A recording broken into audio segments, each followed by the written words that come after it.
world, welcome to this week's edition of Road Games with the Bloody Jug Band. We are the Bloody Jug Band. I am Cragmire. I'm DeathRay. And I'm Stormy.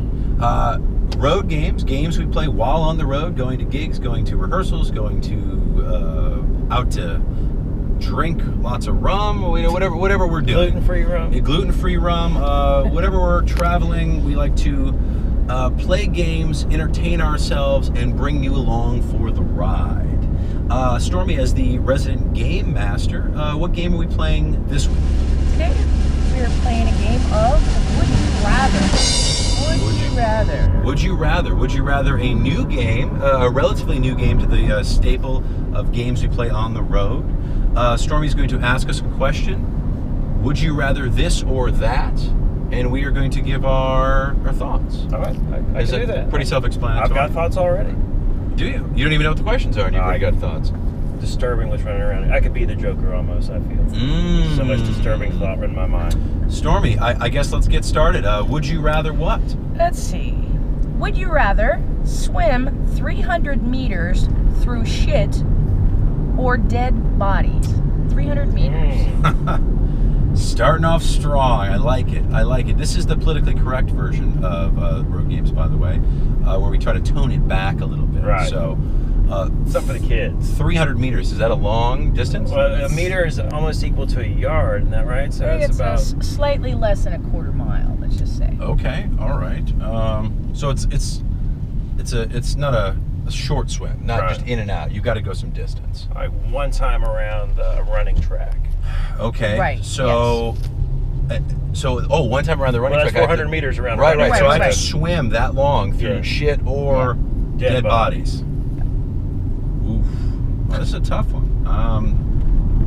That's a tough one. I think disease is probably prevalent in both. I would definitely think so. Now, are these like fresh dead bodies, or they've been cold a while? Stiff, if you would. I think natural disaster. They've been there for a limited amount of time, less than a week. Less than a week. They're not totally. I don't want them. I think that'd be gross, man or woman, to be all ballooned up. That would be creepy for me, more so than just the dead bodies. I think by a week, I think they're ballooned Okay, up. just a couple days, and they're fresh. Not ballooned. No. They're not ballooned. Pre-ballooned, dead bodies, naked, equal share of men, women. I'm going to go dead bodies because I know that I watched a documentary on Katrina and the flooding and things, and I guess there was all of that, and Sean Penn was there. He just got back from safari, and he'd gotten all his shots. So they had to go in and rescue somebody, and everybody else in the boat was like, hell no. And he was like, well, I got all my shots. So he jumped in, knowing that in that water was some nasty shit going down, and he made it out okay. Okay. Might have still gotten hepatitis. I don't know what kind of diseases he got from it, but at least he had gotten his shots. So Preventative maintenance. I have not gotten my shots, but I think that something about dead bodies, I don't want to say it's more appealing, because I don't think either one's more.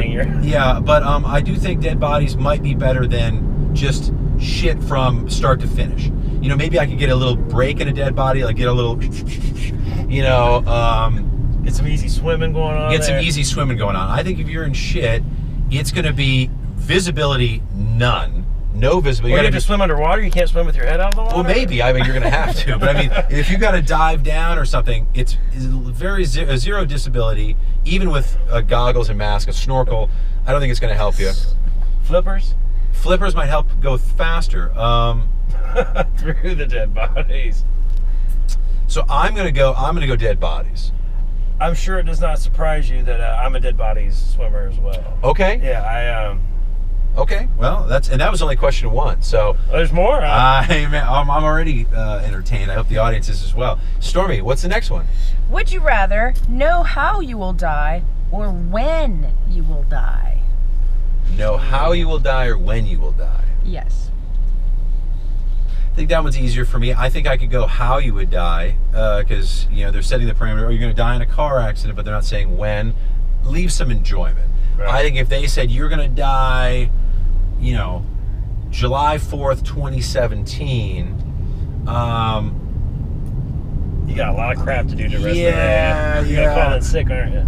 Well, you know, I think that's it's setting that benchmark out there that it's like, shit, I know exactly the minute I'm gonna die. I think, you know, leaving it ambiguous and going, you're gonna, you know, fall off a bridge, but it could be now, it could be in 30 years from now. So I like, I think that's an easier one for me. I'm gonna go how versus when. See, I think I'm on the other side of that. I think I'm a when versus how. Okay. Well, just in that idea, let's say, okay, let's pick a date a little further into the future. We're going December 13th of 2020. Okay. I can live lawless up to then. No, nothing. I mean, I'm jumping out of planes, getting out of moving cars, completely reckless because I know it's not my time. Got it. Can do whatever I want. Okay. Okay. Like, I think if there is some kind of like, oh, you're going to fall off a chair and break your neck, I would never get on a chair then and probably end up tripping on a Lego. See, that's what I was in the shape of a chair to make it come true. I think if you know that date's coming, and you can do whatever you wanted. Like, you're almost immortal in a sense. Until then, you could swim through dead bodies and shit, not worry about the backstroke. Yeah. I'm just gonna float on through. You let me know when I get to the other side. Stormy, you were gonna say something? No, I probably agree with Ray on this one. You know, I think knowing when I'm going to die would probably open the floodgates for me to just do whatever the fuck I want in between here really and live there. life. Yeah, live life. Okay. As opposed to how. If you know how, then I think that's going to impede. Think of all the things you wouldn't do. Right. Think of, you know, or you're in the moment. It's going to hinder your enjoyment of the moment. If it's, oh, you're going to die in a car accident. Every time you get in a car, you're wondering, oh, is this it? Is this the one? Somebody in front of you stops short on the brake or something. You're like, ah. That's it. Okay. Yeah. All right. You almost convinced me to want me to change, but I'm a stickler for my choices on these games. I take them very seriously, and so I'm gonna stay. I'll stay with mine, but I do see that's certainly a valid point. Stormy, next question. Would you rather be in jail for 10 years or be in a coma for 20 years? I'm probably in jail for 10 years. Okay. I think you're going to learn a lot while you're in there. Sure.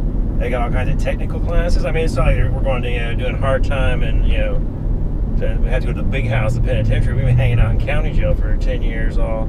You don't think we would be? We're not going to Alcatraz? Well, I know we are, but yeah, okay. A normal person, I think. Okay. As opposed to like in a coma, I mean, if nothing else, I mean, you can still work out while you're in jail. If I'm laying in a coma for 20 years, do you realize what I'm going to look like when I wake up? There was a movie back in the day that had Steven Seagal, and he was in a coma for a long time. And the work that it took him to rehab that wasn't himself, his real life? Oh, his acting career was in a coma. But I mean, in the movie, he was in a coma, and he had to do all this acupuncture and work his way back up and learn how to use his arms. And the atrophy alone. But I think 20 years, you haven't learned, to your point, you haven't learned anything. So you get 20, you wake up, 20 years and one day later, you're older. The world's passed you by. You can't use anything. Shit's all atrophied. I agree with the jail thing. I think that you can have a productive time.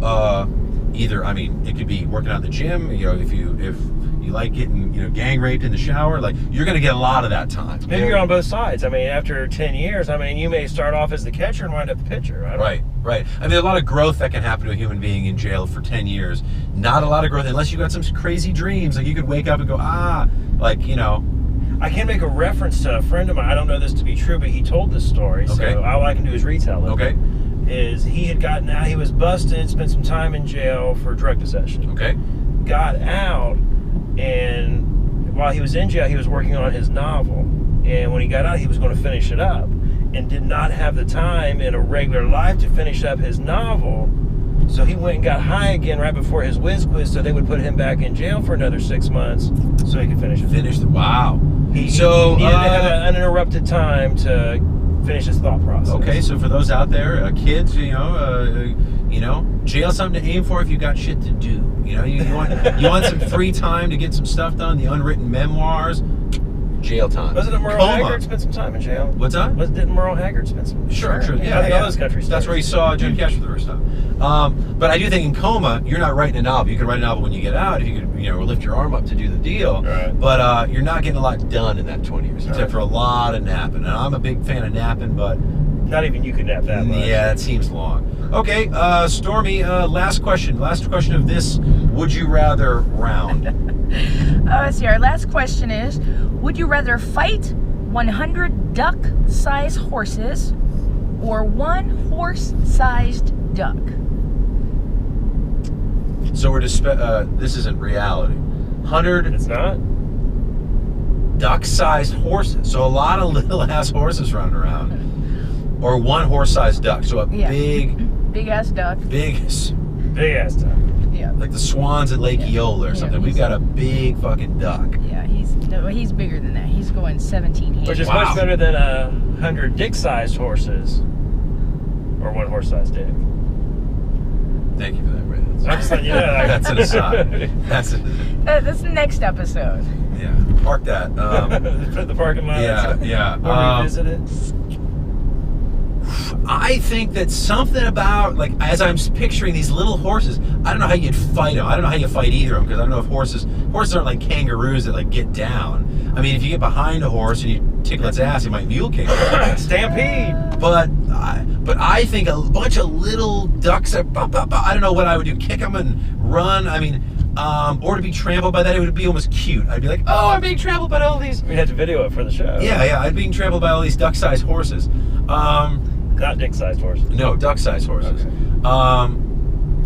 I think that would be cool, and I think that if I could somehow corral them, if I could somehow bend them to my will and beat them in a fight or something, I think to sell them, I mean, little girls like ponies, they've never seen a pygmy horse like that. Right. I think that's a commodity in and of itself. And the viral video, to your point, I think it's got lots of potential. Me trying to fend off these ravenous, Off two guys there.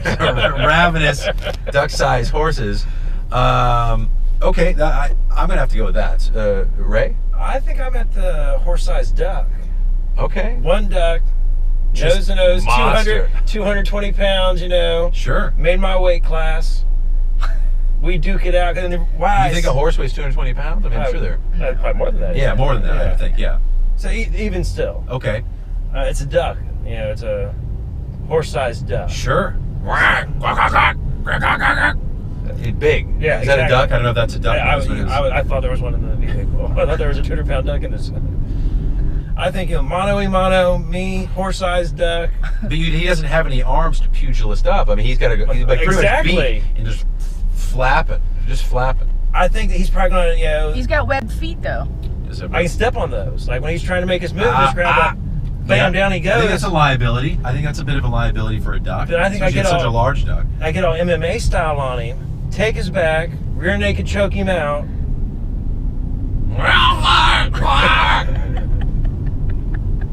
Like the Aflac duck, just Right. huge, trying to choke him down. No dukes. Okay.